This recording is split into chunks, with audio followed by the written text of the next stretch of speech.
Bonjour, bonjour, bonjour à tous et bienvenue sur ma chaîne YouTube Kabibi Show TV.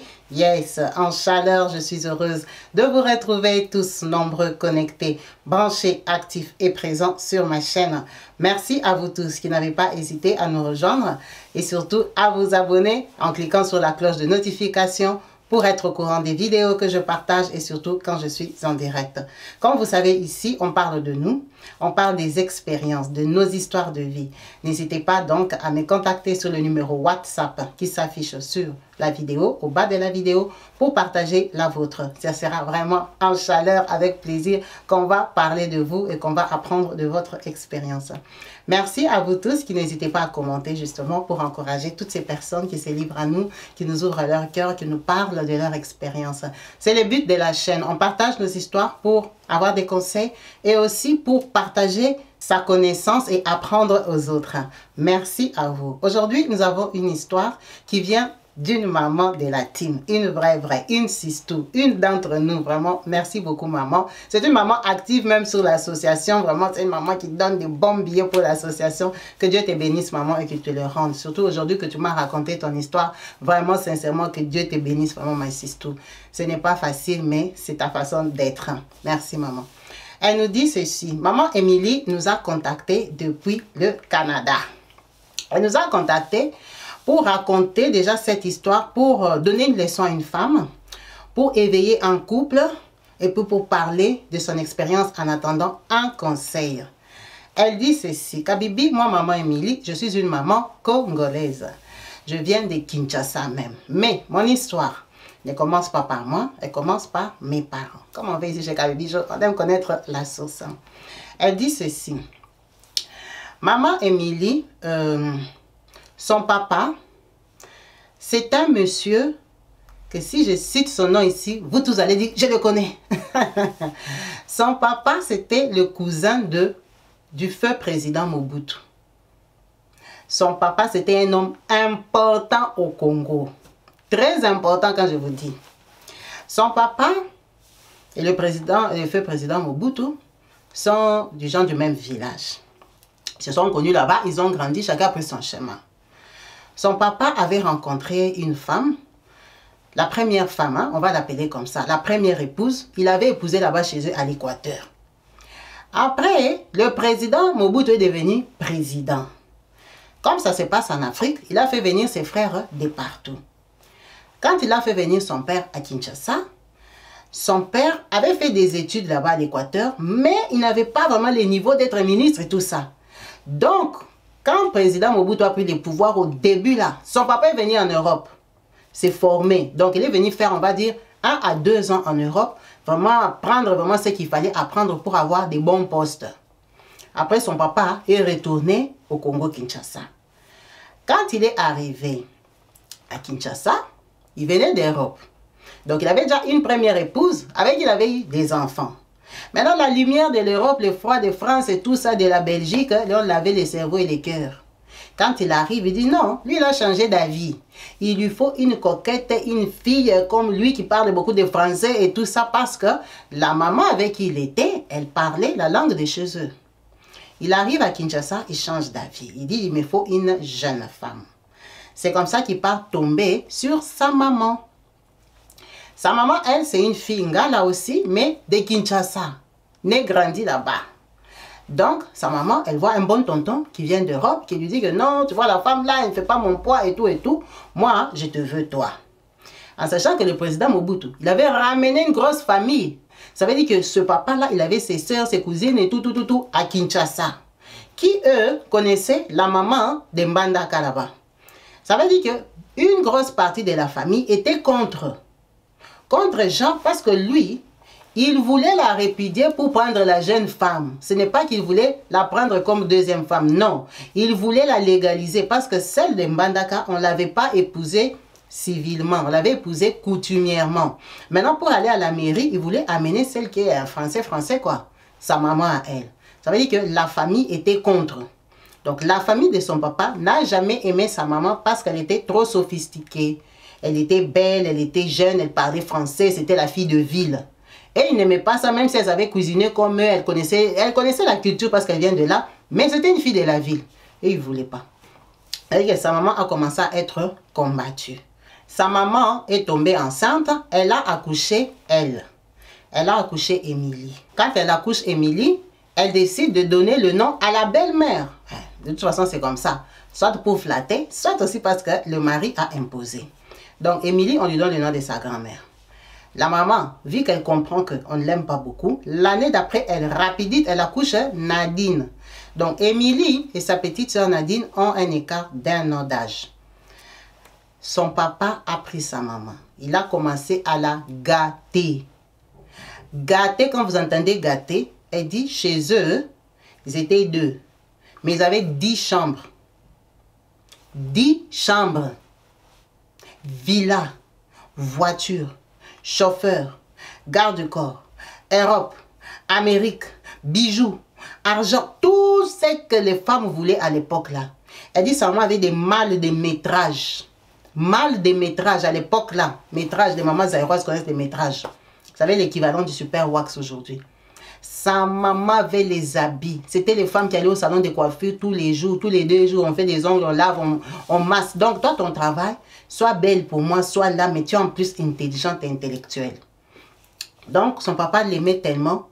Elle était comme sa poupée. En tout cas, elle a dit, sa maman voyageait tellement que elle est laissée avec les bonnes. Elle est laissée avec ses cousines, avec, vous voyez les gens de la famille là que tu prends. Elle dit, franchement, il restait avec des inconnus. C'est comme ça qu'elle les a appelés. Des inconnus qu'elle ne savait pas. Elle ne connaissait pas leur lien de parenté. Elle savait, peut-être même c'était même pas la famille. Sa maman n'était jamais là. Avec son papa en tout cas, elle a eu beaucoup de chance, elle était gâtée. Mais tellement les conflits, quand la belle famille ne veut pas, elle dit, il y a des belles familles que tu ne peux pas t'imposer. Malgré qu'elle nous avait mis au monde, ça n'a pas donné. Papa était obligé de chercher une autre femme parce qu'elle, on lui avait collé tellement des choses que ça ne pouvait plus donner. Donc papa a pris une 3e. Maman est devenue seulement comme une femme à qui on a fait des enfants. Et finalement, papa ne s'est pas marié à la mairie. Il ne s'est jamais marié à la mairie jusqu'à aujourd'hui. Mais il a ces femmes qu'on appelait premier bureau, 2e bureau et tout ça. Ça, c'est ce que les gens voyaient, les gens savaient. Quand papa a pris cette 3e femme-là, maman, il a commencé à lâcher maman. En tout cas, elle, en tant qu'enfant, elle n'a jamais su et compris ce qui s'était vraiment réellement passé. Son papa a changé d'attitude envers la maman, genre vraiment, ce n'est plus ton temps, ce n'est plus ton tour. La maman s'est sentie délaissée et tout ça, la maman a commencé à forcer. Quand elle a commencé à forcer, un jour, ça fait prise de tête avec les belles-sœurs. En sachant que sa maman aussi, du côté de sa famille, comme elle avait l'argent, c'était la femme d'une autorité qu'on ne va pas citer ici, son frère était marié. Avec la femme de son frère, elle s'entendait très bien.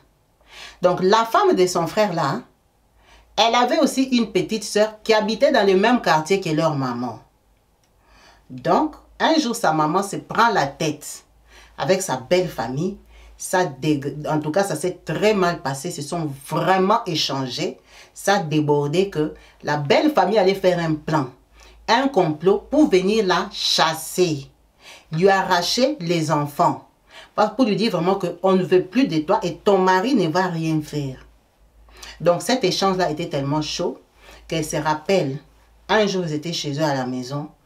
La belle famille est descendue, je t'ai dit. Il faut savoir que quand papa avait lâché maman, on n'avait plus de gardes du corps, on n'avait plus de militaires à la maison. Tu vois, c'était vraiment les gens d'hommes que quand tu es avec moi, c'est toi. Quand tu n'es plus avec moi, je vais te donner l'argent des enfants, mais toutes les faveurs là vont chez la femme où moi j'habite, avec qui moi je suis. Donc les militaires des gardes du corps n'étaient plus chez eux, mais ils étaient quand même dans cette maison-là. Et cette maison-là, c'était la maison, la seule maison qu'il lui avait achetée. Donc sa belle famille était au courant de ça. Quand ils sont descendus ce jour-là, ils ont dit, ils viennent lui arracher les enfants. La façon qu'ils sont entrés, il y avait quand même une femme de ménage et tout ça. Ça a commencé, maman a fermé la porte et tout. Maman, elle s'est démerdée. Le temps qu'ils fassent la pagaille dehors là, elle les a pris avec une fille qui était chez eux là. Elle les a fait sauter les murs par derrière. Eux là, les enfants, avec la dame là, ils ont sauté les murs par derrière. Ils ont fui chez la belle-sœur, donc la petite sœur de sa belle-sœur qui habitait dans son même quartier là. Elle les a fait fuir par là. La belle famille là est entrée. Quand ils sont entrés, c'était à une heure tardive. Hein? C'était une heure où les enfants étaient supposés être là. Ils ont patrouillé la maison. Ils ont vu que les enfants là n'étaient pas là. Ils étaient vraiment en colère. Ils ont commencé à piller. À piller. Donc, elle, la maman, on l'a pillée par sa belle famille. Quand elle dit piller là, quand elle a vu que ils avaient une très mauvaise intention, déjà qu'elle n'avait pas les enfants, elle a faufilé, elle a fui. Elle a fui parce qu'elle aussi disait qu'on t'aimait dehors, on te chasse. Mais elle n'a pas attendu qu'il lui jette les balles. Elle-même, elle a fui. Elle était jeune, elle n'avait personne pour la protéger. Elle a fui. Quand ils sont restés pillés là, elle pensait qu'ils allaient voler seulement ses sacs à main, ses perruques, ses bijoux, vous voyez, non? Les familles, les belles familles jalouses. Non. Elle dit, ils ont pillé jusqu'au carreau. Jusqu'au carreau. Les carreaux de côté, il y avait des marbres et tout ça. Ils ont picolé là. Ils ont pillé. Ils ont pris les carreaux. Démoli la maison. Elle dit, j'étais enfant. Je ne savais pas ce que maman leur avait fait. Ils ont fait ça. Maman a fouillé comme ça même pendant 2 jours. Quand maman a vu que le mouvement s'est calmé, on a fini de piller chez elle. Quand elle rentre comme ça, c'est vraiment pillage, tu vas croire qu'il y a un problème. Elle a bien sûr prévenu papa. Papa était fâché, mais on a déjà pillé. Tu vas faire quoi? Maman s'est retrouvée avec une caracasse, maison vide. Quand elle est rentrée là, elle est partie d'abord habiter quelque part. Elle a aménagé une pièce et tout ça. Papa a fait ce qu'elle pouvait. Le mariage est vraiment terminé parce que la famille de maman aussi s'est fâchée, tu vois. Et eux, ce sont des bangas là. Ça fait les désordres. Nous, on nous a cachés et tout et tout. Donc la maman, finalement, elle est rentrée là-bas. C'était trop pour elle. C'était une jeune femme. Là, quand elle parle là, elle, notre soeur ici, elle a 9 ans, 10 ans. C'est pour ça qu'elle se souvient. Donc finalement, sa maman, le mariage est vraiment fini. La maman a décidé de vendre la maison et de les envoyer en Europe. Parce que c'était une jeune femme, son idée, comme elle avait déjà beaucoup voyagé avec son mari, elle avait vu l'Europe, elle s'est dit, bon, je pars en Europe. Je vais faire monter d'abord les enfants. Elle avait sa cousine en France. Tous les temps là, et ils ont habité pendant un certain temps cachés chez la belle-sœur de sa maman. Ils n'allaient plus à l'école. Parce que la maman avait carrément décidé de les envoyer en Europe. S'ils allaient à l'école, on allait les voler là-bas. Donc, elle a fait les démarches, papa, comme elle était connectée, elle connaissait tous les amis de papa, tu vois, l'époque là des Mobutu, c'était vraiment eux. Maman a pu avoir les visas des vacances. Quand on nous trouve les visas avec ma soeur Nadine, maman dit, on va monter chez sa cousine. C'est maintenant qu'elle sait que c'était même pas sa cousine, c'était seulement une fille ngala comme elle. Voilà, on l'a envoyée en Europe, ils se connaissaient bien. À l'époque là, les gens s'entendaient, s'aimaient encore. Les humains étaient vrais. Donc, elle lui envoie les enfants. Quand les enfants arrivent, ils ont les visas. Le but, c'est de rester. Donc, les enfants restent comme 9 mois. Quand elle est venue en Europe la première fois, elle avait 10 ans. Elle avait 11 ans. Sa petite soeur avait 10 ans. Elles arrivent, elles font presque 1 an. Elles sont des sans-papiers. Elles ne peuvent pas être dans le dossier de cette dame-là. Donc, ce sont des enfants qui se promenaient comme ça. Alors, on ne sait pas ce qui s'est passé. Si les gens n'aimaient pas cette dame-là, si on est allé accuser la version des enfants de l'autorité, si c'était seulement la police française qui faisait la patrouille, c'est que je n'ai pas compris qu'on arrêtait les enfants. En tout cas, on arrêtait les gens pour les refouler. Ça veut dire qu'elle dit, le jour où on est venu pour les arrêter, les refouler, alors, c'est parce que la dame-là, elle-même n'avait pas de papiers ou comment, mais ce qu'elle m'explique, ce qu'elle a expliqué, quand on est venu arrêter pour les refouler, sa petite sœur Nadine a fui. Elle, maintenant qu'elle a vu Nadine fuir, elle était étonnée parce qu'elle, de nature, vous voyez, c'est l'enfant aîné. Elle prend du temps pour réfléchir, hein, on va dire comme ça. Elle n'a pas compris le mouvement. Nadine, la petite, a fui. Nadine a poudré. La police est restée étonnée. Elle est restée là-bas. On l'a attrapée. Alors, elle ne m'a pas dit qu'on l'a attrapée avec les gens là chez qui elle habitait, mais on l'a attrapée. Je suppose qu'il y avait les adultes parce que la police vienne attraper des enfants, c'est quand même curieux. Nadine a fui. Une vraie mongala. Elle a fui. On les a attrapés, on les a refoulés. On les a refoulés, elle on l'a refoulée. Nadine a fui, comme ils habitaient c'est dans les quartiers là. Si elle avait fui dans quelle famille, si elle est partie où, on a refoulé tout le monde. Nadine est restée en Europe. C'est comme ça que cette famille là est partie la laisser, c'est chez les sociales ou quoi. On a aidé Nadine, Nadine on l'a mise au foyer. C'est comme ça qu'elle s'est séparée avec sa petite soeur. Elle est rentrée au Congo. Imaginez un peu la maman là. Tu as fait les démarches, les enfants partent en Europe, on te ramène un. Bon, quand elle rentre au Congo, elle a 12 ans. Elle arrive au Congo, elle reste enfant unique chez sa maman parce que Nadine est en Europe. Nadine commence à vivre dans des structures sans parents. C'est comme ça que quand elle rentre, la maman est coincée. La maman fait le commerce. sa maman voyageait beaucoup parce que pour elle, les enfants étaient en Europe. Elle n'était plus pressée de partir. Elle faisait le commerce, c'était à l'époque de Mobutu. Et c'était une jeune femme. Donc, la maman se retrouve encore avec un enfant qu'elle doit encore essayer d'évacuer. Elle commence à habiter chez eux avec beaucoup de gens. C'est pour ça qu'elle a appelé, elle dit, la vie d'avoir beaucoup de gens à la maison. Tu n'es jamais là, Kabibi, c'est une très très mauvaise vie. Moi, j'ai vu ça chez nous. Maman était toujours en voyage. Tu sais, papa l'avait gâtée. Elle était habituée à voyager. Donc, elle avait comme les pieds qui la piquaient. Elle devait seulement bouger. Mais elle bougeait pour les affaires. Elle faisait des business, elle faisait des commerces. Mais elle avait l'habitude de me laisser. Donc, j'ai vu tellement de passages chez nous. Je sais très bien cuisiner. Pas ces gens-là. Maman, elle me gâtait. Mais quand elle n'était pas là, elle me faisait travailler. J'ai appris à cuisiner, à arranger la maison et tout et tout. Maman me gâtait. Moi, j'étais une fille vraiment gâtée, attachée à maman. C'est maman qui décidait pour moi. Tu vois, j'étais l'aînée. Ma soeur n'était pas là. Maman n'a plus eu d'autres enfants. Donc, quand elle revenait des voyages, j'étais gâtée et tout ça. Mon papa, c'était une autorité, hein, on va dire comme ça, au Congo, famille présidentielle et tout ça. Donc, j'avais d'autres frères et sœurs par-ci, par-là et tout, qu'on ne fréquentait pas. Mais comme j'étais là-bas, de temps en temps, je voyais papa. Je voyais papa, papa était passé à autre chose. Papa a eu beaucoup de femmes, beaucoup d'argent. Leur papa, c'est une autorité d'autorité au Congo. Ok. Le temps passe. À 15 ans, sa maman dit non, tu dois partir. La maman elle-même, elle a l'intention d'aller en Europe. Elle dit que l'enfant ici parte. Elle ne peut pas être en Europe, l'autre ici. Mais la façon qu'on l'a refoulée là, je ne veux pas. Le dossier est déjà abîmé en France. Ça veut dire il faut que je lui trouve un autre pays. La maman a trouvé encore quelqu'un en Allemagne. Quelqu'un de confiance parce que tu peux connaître les gens mais tu ne leur fais pas confiance. La maman tape encore business. Elle a eu des visas à la fille pour aller en Allemagne. À l'époque là, ce n'était pas Schengen. Hein. Pour que sa fille aille en Allemagne, la personne a accepté. La personne là, c'était sa cousine. Bon, cousine vraie ou fausse, on ne sait pas, mais cousine toujours de la maman. La cousine était mariée en Allemagne. Elle amène sa fille en Allemagne et tout, elle installe Émilie. Émilie me dit, elle a vu pour la dernière fois son papa live comme ça, elle avait 15 ans. C'est quand elle partait en Allemagne. Ça, c'est au Congo. Elle arrive en Allemagne, la cousine dit que elle ne peut pas la garder parce qu'elle, la cousine, elle a ses papiers. Elle a sa famille, elle était mariée. Elle ne peut pas garder Émilie. Émilie doit aller se présenter au social. Qu'elle fasse la demande d'asile, comme les enfants qui viennent. Vous voyez les enfants qui viennent là, ils n'ont pas de parents. Ils grandissent dans des foyers. En fait, pourquoi Nadine va grandir dans un foyer et tout ça, et elle, Émilie, va grandir en famille? Il n'y avait pas de logique que ce soit comme ça. Donc, la cousine a décidé de l'envoyer au foyer. Alors, elle ne sait pas si c'était l'arrangement avec la maman ou c'était la décision de la cousine quand Émilie est arrivée. Elle part larguer Émilie au foyer chez les sociales. Émilie devient demandeur d'asile. Ok. Émilie est demandeur d'asile, on la prend comme enfant sans famille. La personne qu'elle connaît, c'est la cousine. En Allemagne, là, c'est comme si la cousine habite à Francfort. Elle, Émilie, elle habite en province à 4-5 km. Donc, ça n'a rien à voir. Ce n'est même pas que tu peux aller là-bas le week-end parce que le transport coûte trop cher. Qui va payer pour toi?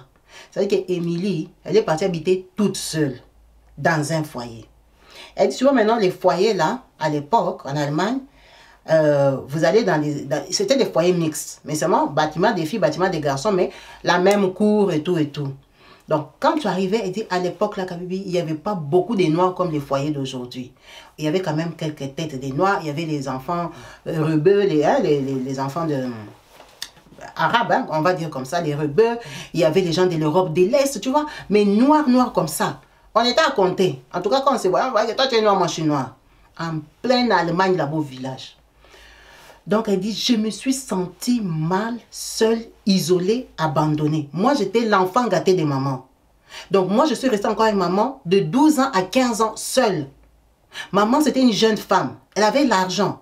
Elle me gâtait. On vient me jeter au foyer. Je me suis renfermée.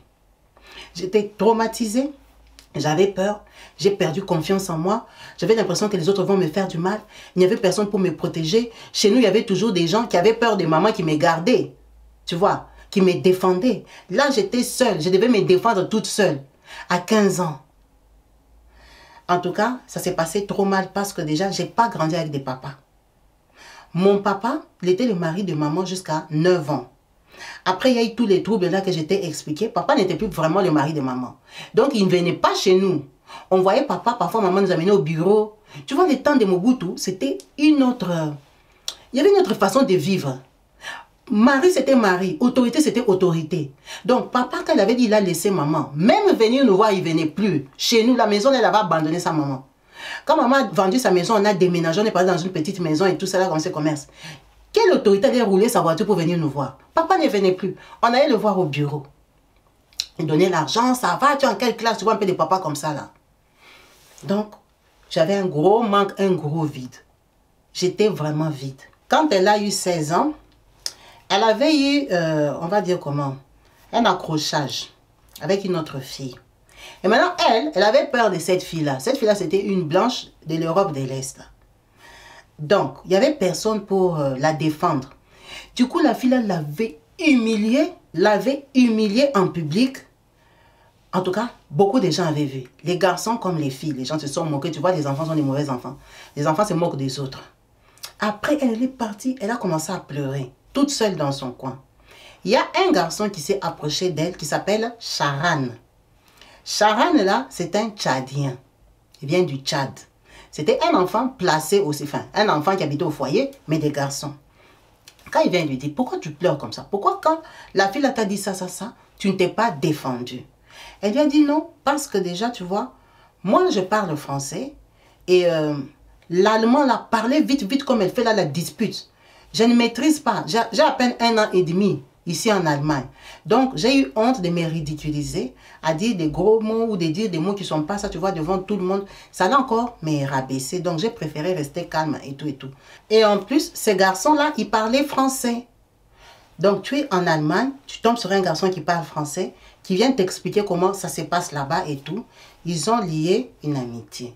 Ce garçon-là, il avait 2 ans de plus que lui. Il lui a expliqué un peu son histoire, elle lui a expliqué son histoire. Ils sont devenus des amis. Donc, lui, Charan, elle a commencé à le prendre comme son protecteur. Hein, le garçon qui peut te défendre. Elle a commencé à faire comme s'ils sont famille, comme si. Ils sont devenus vraiment des bons potes et tout ça. Elle est devenue son complice. Elle a comme ça lui raconter sa vie. Elle lui a raconté son passé, ses parents et tout. Lui aussi lui a raconté. C'est devenu son best friend. Mais ils ont évolué. Elle dit, tu vois, seulement l'amitié garçon et fille, ça ne tient pas longtemps. Charan a eu des intentions envers moi. Il a commencé à me draguer. Quand il a commencé à me draguer, j'ai accepté à 17 ans. Mais Charan, lui, il était musulman. Moi, je suis chrétienne. Au Congo, nous sommes des chrétiens. Maman nous amenait à l'église et tout ça. Donc, moi, j'ai ma croyance chrétienne. Mais j'ai accepté. Mais par contre, quand j'ai accepté, lui, peut-être, par leur façon de faire dans l'église, la religion musulmane, il n'était pas pressé de me toucher.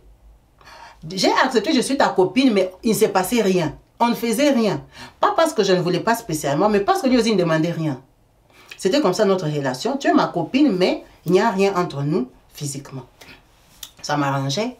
On a étudié. Moi, j'allais chez ma tante là, qui est en grande vacances. Donc vraiment, tu vois que j'ai passé beaucoup de temps avec lui.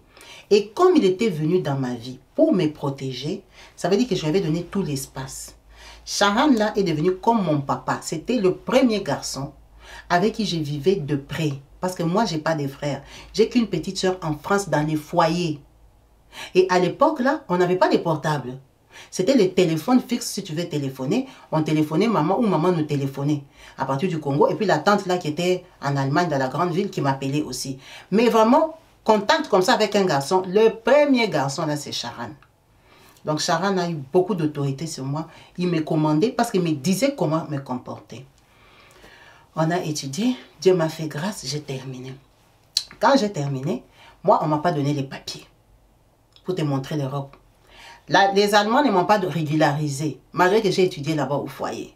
Ils ont compliqué, mais c'était comme une vague. Même les Charan, nous tous, les enfants qui étaient dans ces foyers-là, personne n'a été régularisé, en tout cas notre promotion. Mais pour le savoir, il fallait maintenant se contacter quand on était à la cité. C'est quand j'ai quitté que j'ai su que Charan n'a pas été régularisé. Mais du coup, Charan et moi, quand on a quitté le village où on avait grandi, on est arrivé, on vivait dans la même ville. On va dire qu'ils vivaient à Francfort. Donc, ils étaient dans la même ville et ils ont continué leur relation.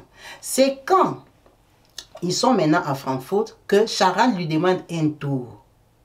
Sharon lui demande les tours, elle accepte. Elle accepte, mais elle est sans papier, elle a le bac allemand. Avec le bac là, ça peut te permettre quand même d'aller à l'université, mais tu es sans papier. En tout cas, elle n'avait pas de visa d'études, elle n'avait pas de visa pour habiter là-bas, mais juste le fait d'avoir le bac, tu pouvais aller demander l'inscription. À l'université, à l'époque, là, on demandait plus le bac. Donc, elle est partie se faire inscrire pour faire les études supérieures. Et quand elle a donné les 1 tour là à Sharon, elle est tombée enceinte. Quand elle tombe enceinte, elle dit à sa tante, directement, elle-même dit à sa tante, parce qu'elle dit elle est très calme, hein, c'est une fille bien éduquée, elle est assez renfermée. Elle dit à sa tante lui dit, tu es enceinte de qui? Oh, du garçon de Sharon. Le Sharon là, ton ami? Oh, oui. C'est plus ton ami, c'est ton copain. Oh, c'est mon copain. Sa tante lui dit, ah, sa tante est mariée, elle a des enfants. Elle dit, tu vois, ici, là, toi, tu es comme la grande fille. Tu as bien fait, tu as eu ton bac. Maintenant que tu viens tomber enceinte comme ça, mon mari est très compliqué, ça ne va pas passer. Je ne sais pas comment on va faire pour lui annoncer. Ce qu'on va faire, on va dire déjà à ta maman. Elles ont appelé sa maman, tous ces temps-là qu'elle nous raconte. Sa maman, on rentre à Kinshasa. Mobutu est parti. Mobutu est parti du pouvoir. Le mouvement Mobutu est tombé. Leur papa est parti vivre ailleurs. Il est parti du Congo. Leur papa s'est exilé. Il est parti vivre ailleurs en Europe. Donc, avec leur papa, ils se sont perdus. Cette période-là, en tout cas, qu'elle était enceinte, avec son papa, ils se sont perdus. De toute façon, même quand elle était en Allemagne, au village là-bas, elle ne communiquait plus avec son papa. Son papa, c'est déjà le mari d'une autre personne qui avait abandonné sa maman. Sa maman, elle faisait déjà sa vie et ils étaient en Europe. Ils étaient dans des foyers. Le papa, il était trop busy. Et il avait beaucoup d'autres enfants. Donc, elle avait déjà perdu son papa. C'est comme ça qu'ils appellent la maman. Sa maman lui dit, tu es enceinte de qui? Elle dit, non, non, non, non, ton ami Sharon là, c'est un musulman. Je ne veux pas, je ne veux pas. On n'a pas la même culture. C'est très, très compliqué d'aller te mettre avec quelqu'un avec qui vous n'avez pas la même croyance. Ça, c'est qu'un mariage, lui sera musulman, toi, tu seras chrétienne. Tu veux faire l'enfant avec lui? Pourquoi? Non, non, non, je ne veux pas. Tu vas aller avorter cette grossesse-là. Elle dit, tu vois, moi, je ne sais pas décider pour moi. Quand j'étais là-bas au village, c'est Sharon qui décidait pour moi. Maintenant, maman a décidé que je dois avorter. J'allais faire comment? J'ai accepté déjà. J'étais enceinte. Je n'étais pas mariée. Ce n'est pas comme si tu vas t'imposer que non, je vais seulement garder comme une fille qu'on a épousée. On ne t'a pas épousé, rien du tout. Donc, tu vas t'imposer comment? Tu habites chez ta tante, toi, tu viens du foyer. Donc, elles ont décidé pour moi. Je n'avais pas le choix. J'ai accepté. Quand j'accepte, du coup, ma tante, elle me dit, on ne va pas dire à son mari. Je vais aller me faire avorter dans une autre ville là et tout ça. Hein, je vais seulement créer. Elle va me dire que je vais aller dormir chez une personne là qu'elle connaissait. Comme ça, son mari ne sera pas au courant. Il faut cacher. Ce n'est pas tout qu'on dit à un homme. Maintenant, elle, la grossesse là, ça la faisait tomber malade. Elle était malade, elle se sentait mal. Genre, la tante lui a dit, je travaille. Vendredi, je ne vais pas travailler. On va aller vendredi. Maintenant, elle, mercredi, elle était tellement malade. Maintenant, le mari de sa tante là, tellement il était gentil, il a dit non, l'enfant est malade, elle ne sort pas et tout ça. Viens, on part à l'hôpital. Le tonton l'amène à l'hôpital. Ils arrivent là-bas à l'hôpital, prise de sang. Le docteur dit, oh, c'est la bonne nouvelle. Elle va être maman. Donc, le beau-frère a appris qu'elle était enceinte. Il était indigné. C'était un homme compliqué, un homme de caractère. Ça dérangeait le mariage de la tante. La tante s'est fâchée. Pourquoi tu n'as pas accepté? Toi, tu es seulement Zoba, Zoba. Tu n'es pas intelligente. Comment on t'a dit d'aller, tu as accepté? Toi, tu ne peux pas dribbler. Tu peux... Hey, la tante était fâchée. La maman était fâchée parce que ça les a comme humiliés. Et elle aussi, quand on dit ça, le beau-frère est étonné. Le beau-frère lui pose des questions. Elle a dit qu'à lui, moi, je ne sais pas mentir. J'ai accepté que oui, tantine sait. Tantine sait, oh oui, tata sait que je suis enceinte et tout ça. On a le programme d'aller avorter. Tout ça là, ça a mis sa tante vraiment hors d'elle. C'est comme ça que finalement, la tante vendredi a dit, elle ne peut pas accepter devant son mari qu'elle va aller faire avorter quelqu'un parce que ce sont des chrétiens. Tu vas aller avorter toi-même. Elle lui a donné l'argent des tickets. Elle est partie avorter toute seule. Elle avait 18 ans. Elle a dit, j'ai pleuré dans les trains. Ma maman m'a insulté. Ma tante m'a grondé. Tout ça aux acquis. Tu n'es pas intelligente. Comment tu peux dire des choses comme ça? Elle dit, imagine. Moi, tout le monde était comme mon autorité. Les garçons là, Sharon, ils savaient que j'étais enceinte de lui, ils ne voulaient pas de la grossesse. Maman m'a grondé, ma tante m'a parlé. Maintenant, imagine dans quel état j'étais quand je partais avorter. J'ai pleuré toute la route, tous les trains là que j'ai parté. Ma tante m'a même dit, ça ne sert même à rien d'aller dormir chez ma copine, tu es trop bête. Ton beau-frère sait déjà, va avorter, tu reviens ici. Donc, je suis partie avorter, abattue. Je ne sais pas si j'ai regretté. En fait, j'ai regretté plus mon comportement. Quand elle a avorté là-bas, elle n'avait toujours pas de papiers. Elle était supposée aller à l'université. C'est comme ça que Sharan, comme c'est son pote, il lui a dit, tu as avorté de mon enfant et tout ça. De toute façon, on avait fait qu'une fois. Moi, je veux qu'on arrête la relation. Ta maman a raison. Moi, je suis musulman, toi, tu es chrétienne, ça ne va pas donner. Moi, j'ai mes projets. Moi, je pars au Canada. Ici, en Allemagne, on ne nous a pas donné les papiers. Moi, dans notre communauté, on a un business là, que les Sénégalais, les Maliens, les gens sont en train de partir au Canada. Moi, je vais m'affilier à eux. Ah, je pars. Elle dit, mais Sharan, moi aussi, je n'ai pas les papiers. Tu vas partir, tu vas me laisser ici. Si tu peux m'aider. C'est comme ça que Sharan, là, lui a donné la connexion. Maintenant, Sharan, comme les gens montaient, il lui a dit, toi, paye la première. Sa maman qui est à Kinshasa, qui a payé pour elle, parce qu'elle lui avait expliqué. Elle lui a dit qu'il y a une connexion pour aller au Canada et tout et tout.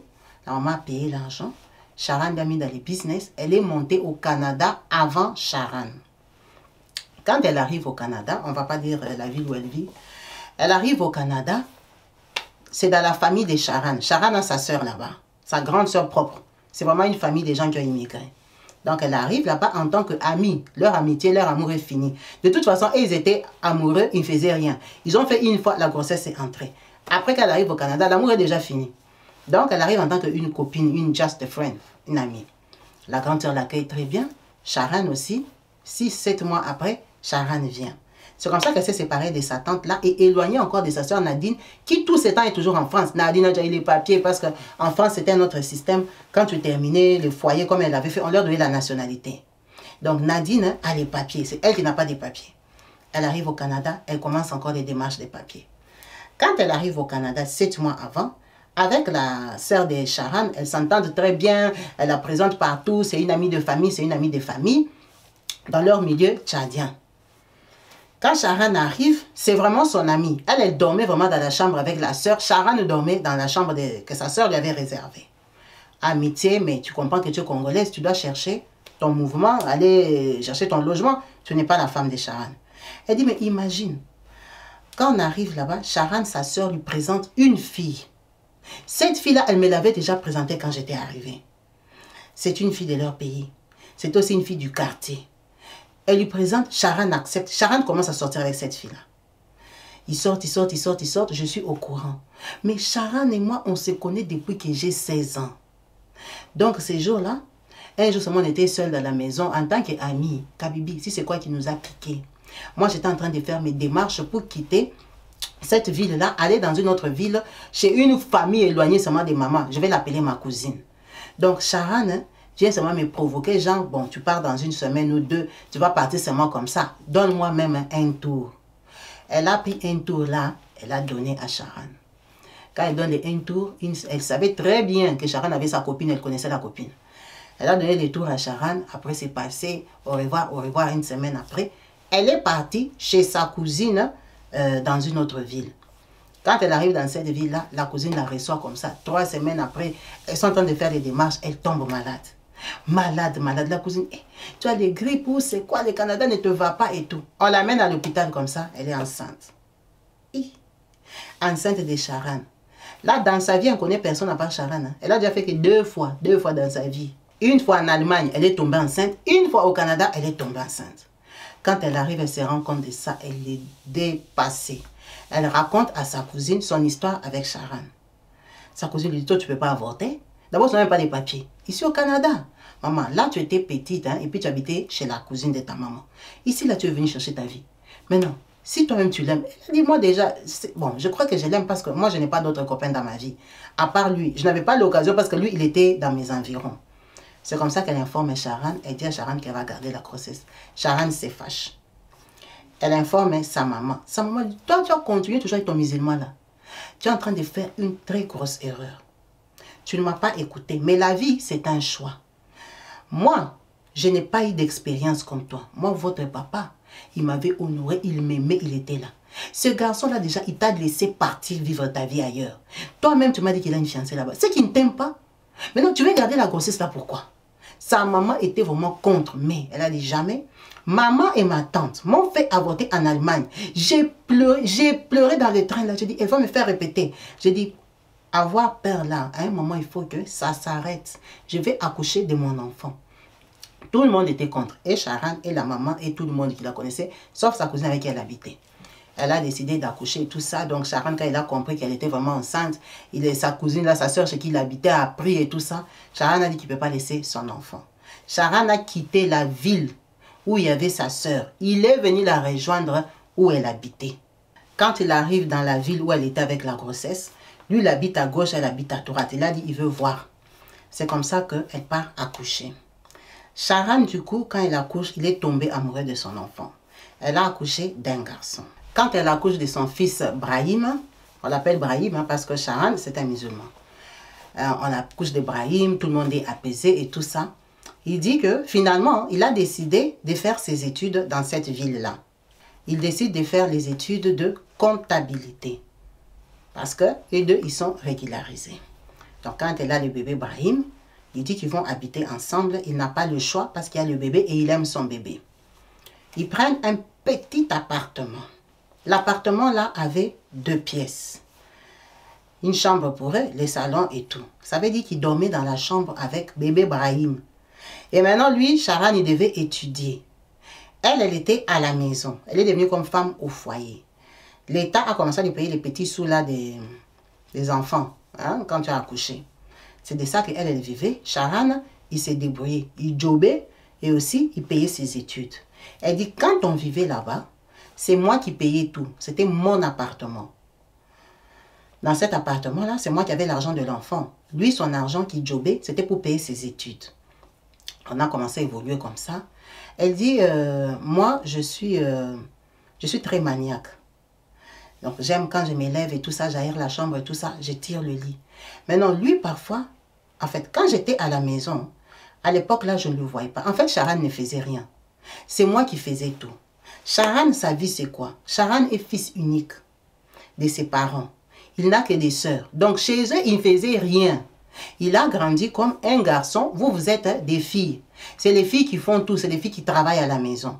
Donc, il a ramené ce système-là au Canada. C'était la première fois que j'habite avec lui. Quand j'habitais avec sa cousine, nous, les filles, on faisait, mais lui, il ne faisait rien. Donc, je me rends compte que je me tape le bébé et je me tape le ménage et tout. Je ne dis rien parce que je ne travaille pas. Dès que j'ai le mode de garde, je dis à Sharon que moi aussi, je dois quand même faire quelque chose, une formation pour travailler parce que je suis toujours au niveau bac. En Allemagne, je n'ai pas étudié. Il me dit, d'accord, c'est très bien parce que c'est un garçon très ambitieux, entreprenant, intelligent naturellement. C'est un garçon qui voit loin. Tu vois, même quand tu discutes avec quelqu'un, tu vois que c'est quelqu'un qui a une grande vision. Et il faut savoir que moi, ma maman, mon papa l'avait choisi parce que maman, elle était classe, elle avait fait des études, elle parlait français. Il avait laissé cette maman-là de Mbandaka. Donc moi, je ne pouvais pas aller dans un mariage en me disant que je vais être femme au ménage. Ce n'est pas l'éducation que maman m'a donnée parce que maman, c'était mon modèle. Maman, c'était une femme dynamique parce qu'elle était intelligente, elle avait étudié. Donc, dans ma tête, malgré que j'avais bébé Brahim, hein, je savais que je dois faire des études. Tout ça là, il accepte. J'ai eu une connexion là, une tante, seulement on va appeler une tante qui me dit non, elle a trouvé le mariage et tout ça, elle va partir de son appartement, elle va aller habiter chez son mari, le gars qui va l'épouser. Comme moi et Sharon, on cherche une maison, elle peut nous laisser son appartement. Donc cet appartement-là, c'était genre 3 pièces. On se convient et tout et tout. Elle me dit non, ne me donnez même pas la garantie, donnez-moi seulement l'argent de loyer. Tu vois bien que c'est ma connexion. L'appartement où on vit, c'est ma connexion. C'est chez moi, parce que c'est Sharon qui est venu me rejoindre dans cette ville-là. Et là, on part habiter, c'est chez ma tante à moi. Donc, on donne les peu de sous qu'on a et tout ça à la tante. Elle me dit, genre, vous allez aménager vendredi. Quand on arrive vendredi là, pour aménager, alors que la même tante, elle avait déjà dit à son bailleur qu'elle allait libérer l'appartement. L'appartement là, le bailleur devait récupérer les clés vendredi. Donc, elle est dans sa mentalité congolaise. Elle s'est dit que moi, je vais prendre votre argent. Quand il viendra, je vais lui dire que je ne suis plus sortie. Je vais lui payer le loyer. En tout cas, eux-mêmes, ils n'ont pas compris la connexion de la tante. Mais elle ne pense pas que c'était de l'escroquerie. C'était sa connexion à elle. Ça veut dire qu'eux, ils ont libéré leur appartement. Ils sont venus pour aménager. Ils ont aménagé chez la tante. Ils ont fait entrer des affaires. Ils terminent à peine de poser les cartons comme ça. Le propriétaire de la maison vient. Il vient chercher la tante. Et il dit, ah non, la tante n'est pas là. Il dit, mais vous êtes les qui? Oh, nous sommes sa famille et tout et tout. La tante vient. Oh oui, ça c'est ma petite soeur qui va rester ici et tout et tout. D'ailleurs, j'ai l'argent du loyer. Le gars là a dit, ça ne marche pas comme ça, madame. Vous avez dit que vous libérez. Moi, j'ai fait le projet de retaper mon appartement, le vendre. Ils ne vont pas habiter ici. Elle dit, Kabibi. On s'est retrouvés dehors. Le propriétaire dit, vous sortez vos affaires. Alors, je ne connais même pas sa relation avec ce propriétaire-là. Est-ce qu'elle payait bien? Est-ce qu'elle s'est comportée comment? Est-ce qu'elle avait des problèmes avec les voisins? Je ne sais pas. On nous a fait sortir les cartons, la poussette, le berceau du bébé dehors. Le propriétaire-là était sans pitié. Le propriétaire était sans pitié. Il nous a dégarpis. On s'est retrouvés à la Belle Étoile, au Canada. Sharan était fâché. Ce jour-là, il m'a dit, dès que je t'ai fait confiance, je te donne la charge de quelque chose, je te suis aveuglément, regarde, tu vas me faire dormir dehors avec l'enfant. On a commencé à appeler les gens qu'on connaissait et tout ça pour garder nos affaires et tout ça. Ça veut dire qu'on s'est séparés. Lui, il venait d'arriver dans cette ville-là. Notre bébé avait 18 mois. Il connaissait les gens, mais les gens qu'il avait connus à l'école. Donc, il s'est humilié, aller demander un logement chez quelqu'un. Moi aussi, je me suis débrouillée, je suis allée chez une amie avec mon enfant. Sans compter les affaires sont à gauche, à droite, la honte de ça. C'est comme ça qu'on s'est séparés avec Sharon. Quand on se sépare là, du coup, il faut qu'on recommence les démarches de la maison. Parce que moi-même, j'avais rendu ma maison. On a tapé 2 ans séparés. 2 ans, l'amour est fini, l'amitié est terminée. 2 ans là, déjà, quand on s'était remis ensemble, c'est comme si on s'était remis ensemble. En relation amoureuse. Et maintenant, quand on se sépare, lui, il commence sa vie. Moi, je reste chez ma copine. C'est comme si on est séparés. Il vient voir que l'enfant et tout. Officiellement, il n'a pas l'argent. Il est étudiant. Donc, quand on s'est séparés, lui, il allait vivre chez son ami. Moi, je suis restée chez ma cousine. C'était très difficile pour moi. J'ai commencé à faire des cours et tout ça. C'est là que ma cousine, là, chez qui je vivais avec mon bébé Brahim, elle m'a dit, écoute, ton type là, ton Sharan là, il ne t'aime pas. Il ne t'aime pas parce que son comportement, franchement, ce n'est pas parce que vous n'avez pas eu un appartement qui doit te quitter. Parce qu'à la base, vous vous aimiez parce que vous habitez ensemble. Maintenant, lui, il t'a quitté. Pourquoi? Non, non, non, non. Ma cousine, là, elle, c'était vraiment une fille de Kinshasa. Tu vois, une fille éveillée. Elle n'était pas comme moi, un peu trop confiante et tout ça. J'attendais beaucoup des Sharan. Elle me dit, attends, je vais te brancher. Elle vient me présenter un tonton congolais, un tonton beau gosse, un jeune tonton, mais marié. Le monsieur là était marié, il était infirmier, il gagnait bien sa vie, belle voiture et tout ça, un monsieur posé. Pourquoi je dis qu'il était marié? Parce que quand il est venu vers moi, il m'a dit qu'il était séparé de la maman de ses enfants. Elle-même, ma cousine m'a dit, moi je le sais qu'il a une femme, mais s'il te dit qu'ils sont séparés, c'est qu'ils sont séparés. Je le connais, mais je ne le connais pas en profondeur. Ici, là, on sait qu'il a une femme. Mais s'il dit qu'ils sont séparés, c'est peut-être possible, il faut vérifier. C'est quelqu'un que je connais, mais pas avec qui je traîne tous les jours. En tout cas, ça a branché entre nous. C'est ça le deuxième homme qu'elle connaît dans sa vie. Elle a rencontré le monsieur, l'a marié. Elle a dit un jour, elle lui a dit, moi, je ne peux pas être une briseuse de couple. Je ne vais pas être une deuxième femme. Parce que moi, j'ai vécu ça chez nous. Papa, à la base, je crois qu'il avait toujours sa femme de Mbandaka. Maman était comme sa deuxième femme. Maintenant, moi, je ne peux pas répéter la vie de ma mère. Et tout, et tout. En tout cas, elle n'était pas chaude, mais elle l'aimait quand même. Le monsieur l'aidait financièrement, il la sortait et tout ça. Mais un jour, il a appelé, ils ont bavardé. Quand il a raccroché, il a mis son téléphone dans sa poche. Après, il a entendu des enfants. Les enfants, après, il y a une femme qui est entrée dans la voiture. Bon, bon, hein, comment, hein. Elle dit, je suis restée en ligne pendant 1 heure. Je l'ai entendu parler avec sa femme. Tu sens vraiment qu'il n'y a pas de problème. Un couple normal. Ils sont en train de causer. Les enfants sont dans la voiture. C'est quoi? Les gens normaux. Donc, tu sens que, oh, il n'y a pas de problème. Je dis donc, le gars, il est effectivement marié. Mais elle avait déjà fait avec lui presque 1 an et demi. Elle a décidé d'arrêter, de rompre la relation. Elle s'est retrouvée encore seule. Mais cette période-là, elle étudiait. Elle faisait une formation pour avoir un meilleur boulot. Donc, c'est comme ça qu'elle décide d'arrêter avec le monsieur. Le monsieur vient la chercher, elle lui dit qu'elle ne veut plus et tout, et tout, et tout. Le monsieur a beaucoup pleuré, il a supplié et tout, mais elle était catégorique, surtout quand elle avait entendu la voix de la femme. Elle a dit, ça jouait sur ma conscience, ça m'a dérangé, je ne pouvais pas. Je me retrouve seule, avec un enfant de 2 ans, qui va sur 3 ans. Un matin comme ça, Sharan vient. Oh non, lui, il a fini ses études.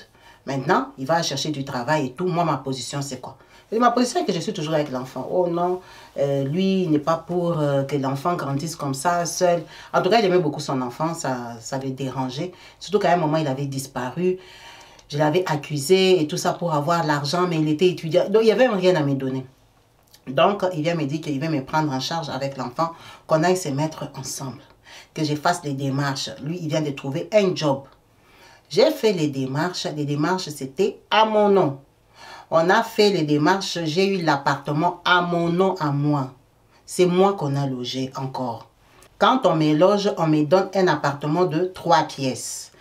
Avec enfant, donc 2 chambres, salon. Donc, quand on aménage, je lui dis, écoute, moi cette fois-ci, il faut que tu m'épouses. On ne peut pas continuer comme ça. Vu que tu es venu me chercher ici, chez ma copine, que je cherche la maison, toi tu as fini, tu travailles maintenant, il faut qu'on se marie. C'est comme ça qu'il me dit que moi je dois me convertir. J'ai accepté. Je me suis convertie à la religion musulmane. Je me suis convertie pour qu'on se marie. Quand je me convertis, j'explique à mes parents, j'explique à ma mère en tout cas, les parents n'ont rien dit. Je me suis convertie, je me suis mariée.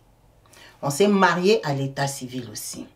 Donc, on a fait un mariage ici au Canada. Ce n'était pas une grande fête parce que moi, je n'ai pas vraiment des familles proches et tout ça. Ma soeur n'est même pas venue et tout. Donc, on s'est quand même marié, on s'est légalisé.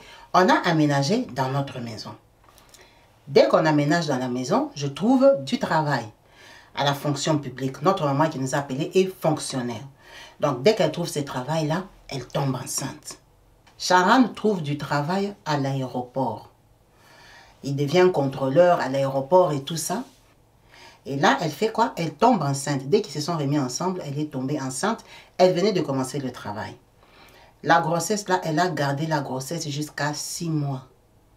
Tellement qu'elle était malade, monter, descendre. Elle a accouché du 2e enfant à 6 mois. Cet enfant-là est resté comme dans la couveuse et tout ça. L'enfant a eu des opérations et des opérations. Elle a accouché de sa fille, Shaina. Elle dit, imagine, quand l'enfant reste à l'hôpital, moi je rentre à la maison. Je fais des va-et-vient à l'hôpital et tout ça. Et à cette période-là, l'enfant-là, elle a fait 4 mois à l'hôpital. Et au 4e mois, j'étais enceinte d'1 mois. Est-ce que tu te rends compte? Donc, quand je sors avec l'enfant, je suis malade. Je ne comprends pas que la maladie, là, c'est la grossesse. Elle a accouché ses enfants la même année. Les deux. Donc, l'enfant qu'elle a accouché est né la même année que l'autre enfant qui était dans le ventre. Le 2e enfant aussi qu'elle a mis au monde, mais elle a mis au monde à 8 mois. Elle n'a pas mis au monde à 6 mois comme l'autre. Sa première fille était une grosse prématurée. C'est comme ça qu'il se retrouve avec 3 enfants avec Sharan. Elle dit, tu vois, Sharan m'a connue depuis que j'ai 16 ans. Donc, quand on a aménagé ensemble, j'étais tellement dépassée avec les choses de l'enfant et tout. C'est lui qui gérait tout à la maison. Quand je te dis gérer tout, c'était même mon salaire. En fait, moi, j'ai accouché, je venais d'avoir le boulot. Donc, quand j'étais malade, l'hôpital et tout ça, on m'est payé. Donc, c'est lui qui gérait les salaires de la maison. Donc, quand j'accouche du 2e enfant, le 3e vient trop vite et tout ça, je suis dépassée. Prendre soin d'un enfant malade, c'est compliqué. C'est quand elle se rend compte que Sharan, hein, à la maison, il ne fait rien. Parce qu'elle avait 2 bébés, plus son fils. Sharan a s'occupé, la maison, le ménage, le préparer et tout ça, elle était débordée. Comme les 2e enfants étaient bien, on lui a trouvé des crèches. On a pris les enfants à la crèche, elle était obligée de reprendre le travail. Donc, elle partait au travail, s'occupait des enfants, et la maison, préparait et tout ça. Dès qu'elle dit à Sharan que, toi, arrange même les lits, Sharan ne veut pas. Elle a dit son travail à elle, et où elle vit, c'est au moins 1 heure de route. Elle commence à 6h45. Ça veut dire qu'elle doit quitter chez elle au moins à 5h45. Donc, 5h45, tu ne vas pas s'y arriver au travail à l'heure à laquelle le travail commence. Donc, elle quitte chez elle. Cette maman qui m'a appelé, elle quitte chez elle à 5h. 5h15, elle est déjà partie. Parce qu'elle doit prendre les transports et tout ça. Quand elle va rentrer le soir, elle va trouver les lits comme Sharon était descendue du lit le dernier là. Les lits ouverts en désordre. Elle dit c'était trop pour elle. Ça l'a dépassé. Elle a commencé les problèmes. Sharon fait ceci, Sharon fait ça. Sharon ne veut pas. Prise de tête. Oh, lui, il est un garçon. Lui, il ne peut pas faire comme ça. Et moi, ma maman ne m'a pas éduqué comme ça. Et moi, comme si. Oh, tu es dépassé. Oh, tu as trop de charges et tout ça. Bref. C'est comme ça que Sharon me dit, non, lui, il est fatigué, des prises de tête, je lui fais la tête pour des petits trucs dans la maison et tout. De toute façon, ça fait longtemps qu'il n'a pas vu ses parents biologiques. Parce qu'on s'est rencontrés en Allemagne. Il me dit que lui, il veut aller à N'Djamena. Il veut aller voir ses parents et tout. Comme moi, je suis fatiguée, il prend l'enfant, mon dernier enfant, Safia. Il va partir avec Safia pour m'alléger. Parce que tu vois, moi, j'ai 2 bébés. Il va partir avec Safia. Je vais rester avec Brahim et Shaina. Comme ça va m'alléger. Comme Safia, c'est la plus petite. Il part même 10 jours seulement se balader avec l'enfant. Il n'y a pas de souci. Ses parents sont adorables. On parle bien, on s'entend bien. Je ne les ai jamais vus, mais en tout cas, au téléphone, ça s'était bien passé. Ils n'avaient pas vu d'inconvénient que je sois une Congolaise. Et puis, déjà, je m'étais convertie. Donc, je les laisse partir avec mon bébé Safia. Quand il arrive là-bas, 4 jours après, il m'appelle. Oh non, tu vois, moi, comme je suis venue ici, en fait, j'ai remarqué que tu ne t'en sors pas. J'ai décidé de venir laisser Safia à maman parce que maman peut nous alléger et tout et tout. Quoi? Je vais laisser Safia ici à N'Djamena. J'étais venue ici parce que, comme Shaina, elle est malade. Ma fille était tout le temps malade, tu vois, elle était un grand prématuré. Donc, comme Shaina, elle a besoin de suivi. Safia, elle n'a pas de problème. C'est mieux que l'enfant reste à N'Djamena. Ma tête... J'étais malade. Moi-même, je ne connais pas N'Djamena. J'ai jamais été là-bas. Tu vas aller laisser mon enfant là-bas. J'ai appelé maman, j'ai appelé tout le monde. Maman dit, il a raison. Parce que même quand moi je cause avec toi, tu fais que te plaindre. Tu es fatigué, tu es comme ci, tu es comme ça. Donc, c'est mieux qu'on t'allège. Qu'est-ce que tu veux? Toi, tu as fait le choix de te marier avec lui. Donc, ta belle famille, ta belle-mère, c'est ta maman. Tu n'as qu'à accepter. Considère qu'il est venu me laisser l'enfant. Parce que c'est la même chose. Et maman était très positive. En sachant que maman, depuis que je me suis mariée, comme maman ne s'était pas mariée dans sa vie, c'était comme un honneur. Maman, elle était prête à tout pour que moi je reste dans ces mariages parce que je m'étais mariée. Ça lui faisait taper un peu la poitrine, ma fille est mariée. Donc elle me dit qu'elle laisse, ça ne fait rien. Elle a laissé son enfant là-bas à N'Djamena, 4 ans. Pendant cette période-là, elle n'est plus tombée enceinte. Pendant cette période-là, ils ont travaillé, ils ont bossé, tout ça allait bien et tout et tout. En tout cas, ils arrivaient à payer les factures. Elle dit, le problème, c'est quoi? Quand on lui payait l'argent des enfants, c'est elle qui récupérait ça. En sachant que tout son salaire, c'est Sharon qui gérait son salaire à elle et les salaires de Sharon pour payer les factures et tout. Parce qu'il a dit, le fait qu'ils avaient dormi dehors, parce qu'il avait suivi sa connexion, que sa tante lui avait donné, ça n'avait pas marché, c'est parce qu'elle gère mal. Dès qu'il lui confie quelque chose, ça ne marche pas. Donc lui préfère gérer, surtout que lui, il est comptable. Donc lui, il gérait l'argent de la maison et n'avait que l'argent des enfants. Il n'y avait pas de souci. Bon, ça allait. Elle supportait. Sharon vient lui dire un jour, il vient, il me dit, oh non, moi je ne comprends pas pourquoi tu gardes l'argent des enfants. Ah, Sharon, tu gères déjà mon salaire. Moi je suis une femme, j'aime mettre un peu de petit vernis, faire un peu des trucs comme ça. L'argent des enfants là, c'est combien? Oh, l'argent des enfants est beaucoup, on a 3 enfants. J'ai dit, mais Sharon, tu as mon salaire en entièreté.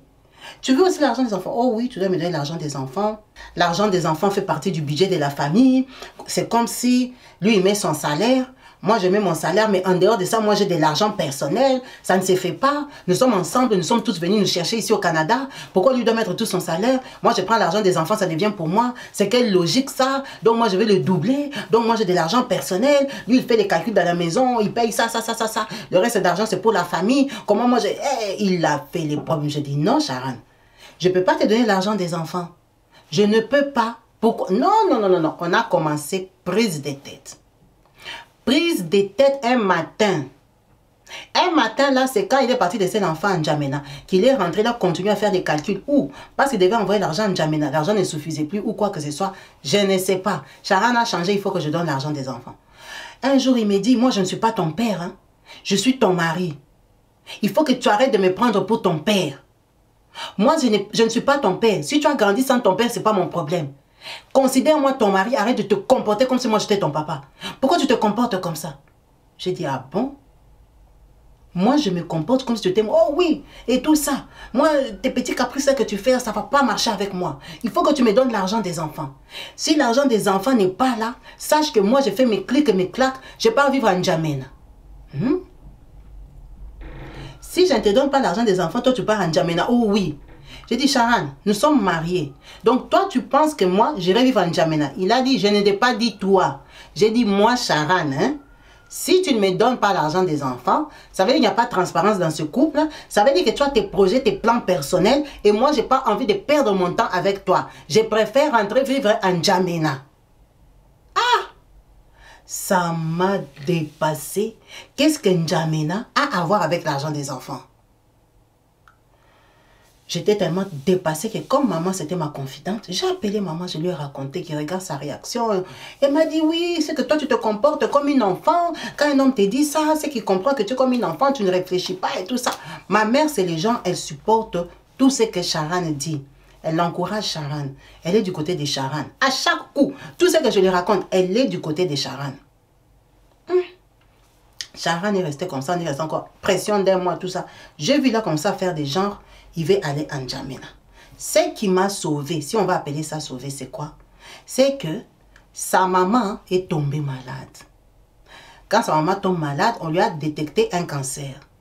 C'est comme ça qu'on appelle, on lui dit, le cancer de ta maman, on l'a découvert directement métastase. Elle a commencé à, ça a commencé à l'emporter. Le temps qu'on lui dit ça, ça l'a abattu, ça l'a affaibli. C'est lui qui est au Canada, il devait ramener l'argent et tout ça. Il s'est organisé un mois. Sharan est arrivé lundi, sa maman est décédée jeudi. C'est-à-dire que quand la maman décède, il paye le deuil de sa mère et tout. Et il doit rentrer avec l'enfant parce que c'est la maman qui gardait l'enfant. C'est comme ça que mon enfant est rentré au Canada. Quand l'enfant rentre au Canada, donc il est abattu et tout ça, on reste encore un peu dans l'appartement là. Je ne donne pas l'argent des enfants. Mais il me fout la pression, il faut l'argent des enfants, je n'ai pas l'argent, j'avais perdu le temps et tout, et tout, et tout, et tout. Le sujet N'Djamena est porté disparu de sa bouche. Alors c'est sa maman qui l'a influencé, c'est lui-même qui voulait rentrer chez eux. C'était quoi? Oh? Je ne sais pas. Je ne m'en fais pas pour ça, on continue le mariage. Mais dans ce mariage-là, c'est moi qui travaille. Quand je te dis travail, je fais tout. Tout jusqu'à laver les vitres. Tout. Plus maintenant les 3 enfants. J'étais fatiguée. J'ai déprimé. J'ai pleuré. Moi, je m'assieds comme ça, je commence à pleurer dans la maison. Chez moi, il n'y avait pas la joie. Je faisais des cauchemars, Kabibi. Dans mon appartement là, j'ai rêvé des serpents. J'ai rêvé des choses. J'étais mal à l'aise. Tu vois, une vie que tu n'es pas heureuse. Tu n'es pas heureuse. Surtout quand il m'avait sorti qu'il va aller à N'Djamena. Je me suis dit, les garçons ici, est-ce qu'ils m'aiment vraiment? J'avais des soucis. C'est comme ça qu'un jour, il vient et me dit, non, il a réfléchi. Il faut que je lui donne l'argent des enfants. Vraiment, si je veux qu'on continue le mariage ici, il faut que je lui donne l'argent des enfants. Je ne peux pas garder l'argent des enfants pour moi-même. Ce n'est pas juste. Regarde, j'ai trouvé cette maison ici. Maison avec piscine. Pour qu'on paye cette maison, il me faut autant. Si tu me donnes l'argent des enfants, on peut prendre cette maison et rester avec autant pour vivre. Maintenant, la vérité est que c'est un comptable. Et il est intelligent. Et je le connais depuis que j'ai 16 ans. Et c'est lui qui m'a protégé. Et c'est lui qui m'apprend un peu la vie. Donc, quand il m'a sorti ça, quand j'ai vu la maison, j'étais contente. Elle dit, Kabibi, moi, ma maison, c'est ce qu'on appelle maison des rêves. Chez moi, j'ai une maison avec une piscine creusée. Belle maison dans un beau quartier. Sharan a tapé les calculs avec nos 2 boulots et tout ça. Comme moi, je suis quand même un fonctionnaire et tout ça, on pouvait acheter la maison. Quand j'ai vu seulement la maison, on est parti visiter et mon cœur est resté dans la maison. J'ai accepté de donner l'argent des enfants. Mais l'arrangement était que dans l'argent que j'allais lui donner, il allait me laisser 250 dollars canadiens pour que je commence aussi quand même à dépenser pour moi. Je suis une femme. Il a dit, il n'y a pas de souci, je vais te laisser ça. J'ai donné à Sharan l'argent des enfants. Sharan est parti payer tout. On a aménagé. Sharan m'a fait la surprise de quoi? On a acheté une voiture avec toit ouvert. 4x4. Grosse voiture. Belle voiture. C'était ça la surprise. Ce jour-là, ma vie était waouh, Seigneur. Enfin, Enfin, maintenant, j'ai une belle vie. J'ai une belle maison. J'ai une belle voiture. La patience paye. C'est un bon garçon. Il a un bon fond. Il a un bon cœur. En fait, il m'a demandé ça, c'était pour qu'on évolue, pour qu'on avance. J'ai encore aimé Charan à la folie. On aménage. Premier mois, Kabibi. Deuxième mois, les factures viennent tomber, maman. C'est qu'on dépensait pour la maison, en électricité, en eau, en patati, en patata, fois 2. Si dans les budgets de l'appartement, on avait 1000 euros pour les dépenses de la maison, de l'appartement, dans la maison achetée, c'est devenu 2000. En tout cas, si c'était moi, c'était 1900. Doublé. Donc, le coût de vie a doublé. Parce qu'il fallait rembourser la maison, rembourser la voiture, rembourser. Tu vois un peu les gens des délires là. On avait une belle voiture, on se promenait dedans, Kabibi. Mais on n'avait pas l'argent dans les comptes. Les stress. Charan m'a dit quoi? Les 250 qu'il m'a donné là, de l'argent des enfants. C'est moi qui dois acheter les manteaux, les baskets et tout ça aux enfants dans les 250. Parce que l'argent ne suffit pas. J'ai commencé à souffrir. C'est que tu entends que moi, j'habitais dans une villa. Hein? Mais j'ai porté la friperie au Canada. Deuxième main second hand. Je connais les magasins de tombola, comme on appelle chez nous. La friperie. J'ai parti acheter les habits, ça ne dépensait pas 5 $ canadiens. Je connais tous les magasins de friperie ici dans notre ville. J'achetais les habits de 2 $, de 1,50 $. Je m'arrangeais pour qu'il y ait même les papiers. Je connais que ce magasin de friperie, tel jour, ils ont les arrivages. Si je pars la première, je vais trouver les habits que les blancs ont laissés, ils ont oublié, non? Tu vois les habits que vous achetez là, après, ah, tu n'aimes plus, tu ne coupes pas le papier, après demain tu pars jeter à la friperie. Je connaissais les magasins comme ça. Je n'avais pas un habit qui dépassait 5 $. Maintenant, imagine le stress qu'il y avait dans la maison. Mes enfants n'avaient pas de baskets, ils n'avaient pas de manteaux, parce que dans les 250 $ canadiens, c'était pour nous tous. Il a dit, lui, il fait les calculs de la maison. On s'est retrouvé la corde au cou. Charan a démissionné à l'aéroport. Il a trouvé un travail à domicile. Tu sais pourquoi? Le travail à domicile, là, comme il est comptable. À l'aéroport, il dépensait peut-être le carburant ou les transports, non? On va dire 300 $ hein, par mois. Mais or, s'il travaillait à la maison, il n'allait pas dépenser les 300 $.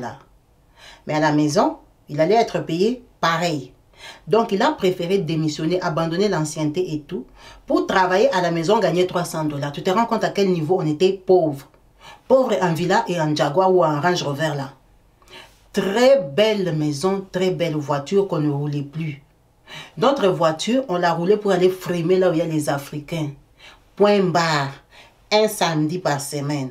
On ne roulait pas cette voiture-là. Je partais au travail en transport à 5 h du matin, je me mouillais. Je marchais dans les neiges, je tombais, je me fracturais, je restais à la maison. J'étais en villa. Dans la maison, on calculait tout. Jusqu'au point où, dans les 250, il va te demander. Les 250 là, donc c'est moi qui gérais. Maintenant, on avait une carte où peut-être on met 500 $ pour manger. La carte là, moi je l'ai, lui aussi il a le double. Ça veut dire que lui, comme il est comptable, il est toujours sur l'ordinateur, sur les comptes. Il a déjà mis des systèmes que dès que tu dépenses même 10 centimes, il voit. Lui, là à la maison, il est devant l'ordinateur. Maintenant, il va te faire la liste. On fait la liste, nous, des courses. Demain, tomates, tu vas aller à Lidl, c'était 15 centimes. Demain, les pâtes, tu vas aller à Auchan, c'était 37 centimes, 5 centimes. Vous voyez un peu les genres de calculs là. Donc, maintenant, un jour, elle est partie. Elle devait acheter les choses de 45 $. Elle a vu autre chose, elle devait acheter la viande de poulet et tout ça. Elle dit, Kabibi, j'ai quand même bien grandi chez nous. Je suis entrée dans les magasins, maman, j'ai vu, on a soldé les crevettes. J'ai dit, ouais, les crevettes là, ça m'a tourné le cœur, ça m'a fait saliver. J'ai dit, aujourd'hui là, je vais acheter les crevettes là, je vais taper ça pour mes enfants. Les enfants vont manger les crevettes. J'ai acheté les crevettes, ça fait comme 25 $ de plus sur les 45. J'arrive à la maison avec les sachets comme ça, les sacs. Il a déjà vu sur les comptes. Parce qu'il savait que j'allais aller au magasin. Oh, tu devais dépenser 45 $. Comment tu as dépensé 25 de plus? On s'est disputé 3 jours. 3 jours pour les 25 dollars que j'ai dépensés des plus. Je ne suis pas économe. J'ai détruit les budgets de la maison. Comment on s'est convenu, tu vas dépenser des choses de 45 dollars. Donc moi, je le prends pour un con. Lui, il s'assoit avec moi, on fait les calculs. On va dépenser autant. Moi, j'arrive sur la route parce que j'ai la carte à la doublure. Je pars au magasin. Je pars acheter comme je veux. Je crois quoi? On n'est pas à la jungle. Une vie, ça s'organise. Le garçon s'est fâché. Tu vas remettre les 25 dollars. J'ai dit pardon. 25 dollars qu'on a mangé. Avec, tu vas remettre les 25 dollars, enlève dans tes 250, tu me donnes 25 dollars. Je suis restée bouche bée. J'ai dit, papa, tu n'as pas mangé les crevettes. Moi, je t'avais demandé les crevettes. On s'était convenu, tu vas acheter le poulet. Parce que le poulet, c'est abordable. Faut pas manger les choses qu'on ne peut pas s'offrir. Elle dit, même par envie, il n'y a pas ça. Donc, tu ne peux pas manger. Non. Kabibi, j'ai pris dans les 250 qui ne suffisent pas déjà pour nous tous. Je lui ai donné 25 dollars.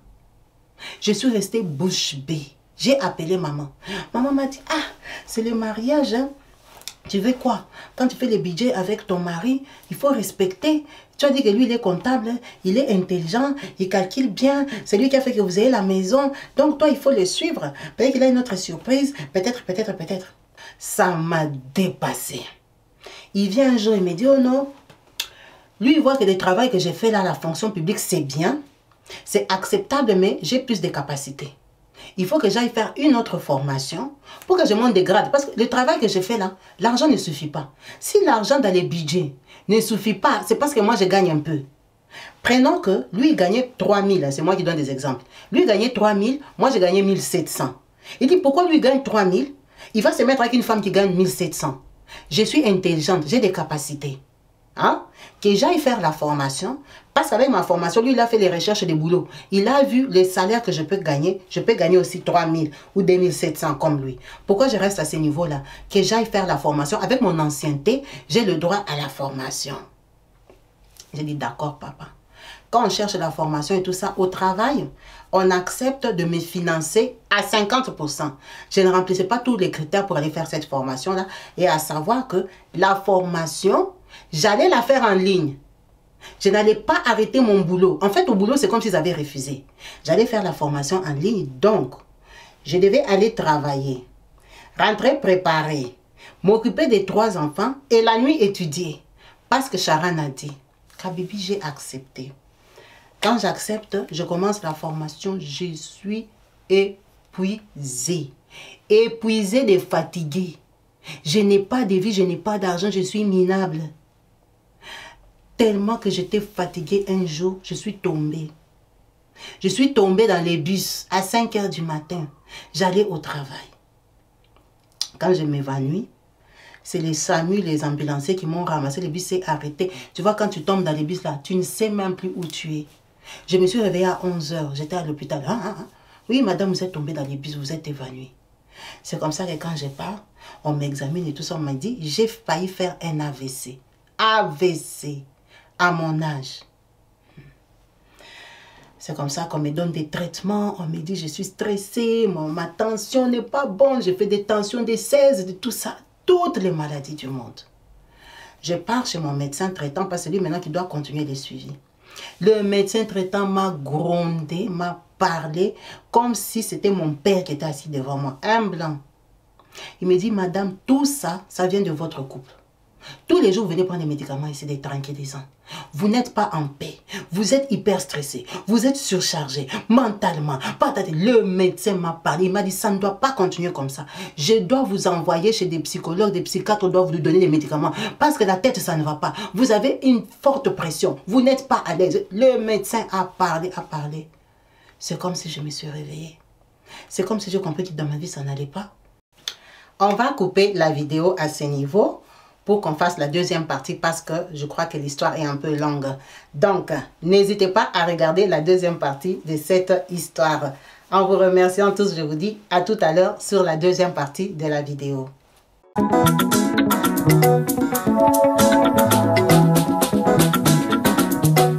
Partout dans le monde, sans exception, abonnez-vous sur la chaîne YouTube Kabibi Show TV. L'information en temps réel, temps réel. Oh, partout dans le monde, Bibalete, Kakamoko, c'est Kabibi Show TV. Allez, s'abonner, s'abonner, abonnez-vous massivement. S'abonner, s'abonner, abonnez-vous massivement. S'abonner, s'abonner, abonnez-vous. Oh, Maman Kabibi, moi si à Mayele, Maman Kabibi, Maman Yama Solo, Maman Kabibi, la chaîne est actuelle. Maman Kabibi, information dans la source. Oh, en temps réel, on parle de la réalité, de nos vies et nos parcours que nous traversons. Chez Maman Kabibi, nous recevons des conseils, des avis, des qualités. Dans la team Kabibi Show, la team de qualité, c'est la team d'exception. Oh Maman Kabibi, Maman africaine, Maman Kabibi, Bendele Amboka, chez Maman Kabibi, moi si Kitoko, Maman Kabibi, la sagesse, la différence, elle nous parle des histoires réelles, l'histoire vécue, remplie des émotions, avec éloquence, classe, la maman de la francophonie. Maman Kabibi, Kabibi Show TV, Maman Kabibi, Maman ya Bana, Maman Kabibi, Maman ya Boboto, Maman Kabibi, Kabibi Show, Kabibi wetwe. La team Kabibi Show TV, Benele ya Mboka, Topesi Olongonia, Kabibi Show. S'abonnez, abonnez-vous massivement. S'abonnez, s'abonnez, abonnez-vous massivement. S'abonnez, s'abonnez, abonnez-vous massivement. Topanza sango ya Kabibi Show TV. Toyoki na matoi tomoni na miso tondimi. Tobekeli oma oko. La team Kabibi Show, Kabibi Show, Kabibi Show. S'abonnez, abonnez-vous.